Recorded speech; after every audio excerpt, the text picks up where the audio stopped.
telah terjadinya dugaan pembebanan biaya berlebih atau overcharge yang dilakukan oleh beberapa P3MI kepada para pekerja migran Indonesia, khususnya yang bekerja di Hong Kong. 9 orang PMI Hong Kong yang diduga mengalami pembebanan biaya berlebih atau overcharge, penahanan dokumen pribadi, dan pengancaman oleh P3MI. BP2MI mengingatkan kepada P3MI apabila setelah 2 minggu tidak selesai dalam menindaklanjuti, maka BP2MI akan mengirimkan surat rekomendasi kepada Kementerian Ketenagakerjaan Republik Indonesia untuk dicabut SIP 3MI-nya, izin perusahaannya, serta akan melaporkan kasus ini, membawa kasus ini ya sebagai kasus pidana kepada pihak kepolisian Republik Indonesia. 1. PT Sukma Karya Sejati. Korban PMI-nya 5, yang sudah selesai proses mediasi 2, dan yang belum 3. 2. PT Citra Catur Utama Karya. Korbannya 1 PMI, yang sudah selesai 1. Kemudian 3. PT Sriti Rukma Lestari. Korban PMI-nya 2 orang, kemudian selesai 1, dalam proses 1. 4. Vita Melati Indonesia, PMI korbannya 6, sudah selesai 1, masih dalam proses 5. 5. PT Amal Ikhwan Arindo, korban PMI-nya 2, sudah selesai 2. 6. PT Sentosa Karya Aditama, korban PMI-nya 1, masih dalam proses 1. 7. PT Sampeang Alifit Mandiri, korban PMI-nya 1, sudah selesai 1. 8. PT Bukit Mayak Asri, korban PMI-nya 1, sudah selesai 1. 9. PT Iin Era Sejahtera, jumlah korban PMI-nya 4, sudah selesai 1, dalam proses 3. 10. PT Bella Sukses Mandiri, korban PMI-nya 2, belum ada yang selesai, masih dalam proses 2. 11. PT Megah Utama Kriya Nugraha, korban PMI-nya 1, sudah selesai 1. 12. PT Maharani Tri Utama Mandiri, korban PMI-nya 1, sudah selesai 1. 13. PT Bumen Jaya Eka Putra, korban PMI-nya 1, sudah selesai 1. 14. PT Nahelindo Pratama, korban PMI-nya 1, belum selesai, masih dalam proses 1. 15. PT Mapan Samudra Jaya, korban PMI-nya 1, sudah selesai 1. 16. PT Adi Makmur Unggul Insani, korban PMI-nya 1, belum ada yang selesai dimediasi, masih dalam proses 1. 17. PT Okdo Harapan Mulia, jumlah korban PMI-nya 1, sudah selesai 1. Kemudian 18. PT Aska Duta Semesta, jumlah korbannya PMI 1, sudah selesai 1. 19. PT Sumber Tenaga Kerja Remaja Abadi, korban PMI-nya 20, sudah selesai 1, dalam proses 18, dan belum berproses 1. 20. PT Bakti Persada Jaya, korban PMI-nya 1, belum ada hasil mediasi, sedang dalam proses 1. 21. PT Dwi Tunggal Jaya Abadi, korban PMI-nya ada 9, belum ada yang selesai mediasi, ya, dalam proses 1, dan belum berproses 8.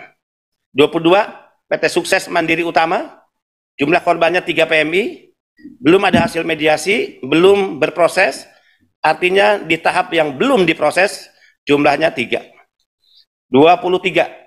PT Bakti Persada Jaya, jumlah korban PMI-nya 1, belum ada hasil mediasi, belum diproses, ya, dan belum berproses 1.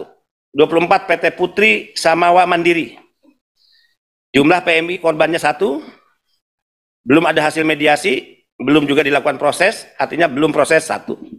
Total PMI korban dari overcharging dan hal-hal yang bersifat penahanan dokumen, ancaman yang dilakukan oleh beberapa tadi 68, sudah selesai mediasi 17, masih dalam proses 34, dan belum diproses 17.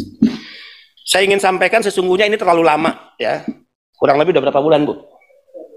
3 bulan. Saya panggil kemarin, ya, jajaran direktoratnya, stafnya, beliau, dan saya sampaikan saya kecewa, ya, kita terlalu lelet, terlalu lambat memproses, dan terlalu lembek. Saya katakan begitu. Lembaga ini, lembaga negara, terlalu lembek. Padahal korban sudah jatuh, pengaduan sudah disampaikan, diperkuat dengan surat dari KJRI Hong Kong. Mau apa lagi? Saya berkeinginan adalah kalau unsur dugaan atas pelanggaran sudah kita yakini, nggak perlu banyak mediasi. Panggil, kumpulkan mereka, tunjukkan kesalahannya, langsung ultimatum. 2 minggu harus selesai, atau paling lama 1 bulan Anda kembalikan. Tidak Anda kembalikan, kita proses terkait pengajuan pencabutan izin perusahaan atau pidana. Ya, itu yang kita inginkan adalah kerja-kerja cepat, kerja-kerja yang memang menunjukkan lembaga ini berpihak kepada para pekerja migran Indonesia. Tentu tanpa mengabaikan hak-hak perusahaan juga untuk kita lakukan mediasi. Ya, kalau mediasinya harus lama-lama sampai 3 bulan, ini bukan kerja birokrat. Bukan kerja birokrat yang benar. Bukan kerja sebuah lembaga pemerintahan yang benar. Masa untuk kerja cepat ini kita panggil konsultan? Masa untuk kerja cepat seperti ini kita panggil pihak ketiga untuk membantu BP2MI? Kan tidak seperti itu. Kita ini udah digaji oleh rakyat kok, udah diberikan fasilitas oleh rakyat, terus apa lagi? Mudah-mudahan yang kami sampaikan ini menjadi peringatan keras bagi siapapun. Ya, jangan pernah menyakiti pekerja migran, jangan pernah mengeksploitasi mereka, jangan pernah melakukan pemerasan pada mereka. Toh negara sudah mengatur tentang struktur biaya, yang struktur biaya ini ya berdasarkan juga peraturan-peraturan yang berlaku di negeri ini dan bukan atas kemauan BP2MI. Nah, ini penting disampaikan ke publik. Jadi ketika BP2MI diberikan mandat oleh undang-undang mengatur tentang komponen biaya, itu bukan mau-maunya kami. Contoh misalnya, kita harus mengatur tentang paspor. Berapa sih paspor itu? Bukan maunya kita. Kita lihat angkanya. Oh, ada peraturan tentang PNBP. Bahwa paspor itu sekian. Berapa itu paspor itu, Bu? Yang baru berangkat itu 0. Dicantumkan tuh di kontraktor. Yang baru berangkat 0, gratis. Yang berangkat kedua kali 350. Jadi bukan kita yang menentukan loh. Kita hanya diberikan kewenangan oleh undang-undang menerbitkan peraturannya tentang kontraktor. Kemudian tes medical check up. Medical check up berapa sekarang? 670.000 kita cantumkan. Siapa yang menentukan itu? Ya, Permenkes. Bukan kita.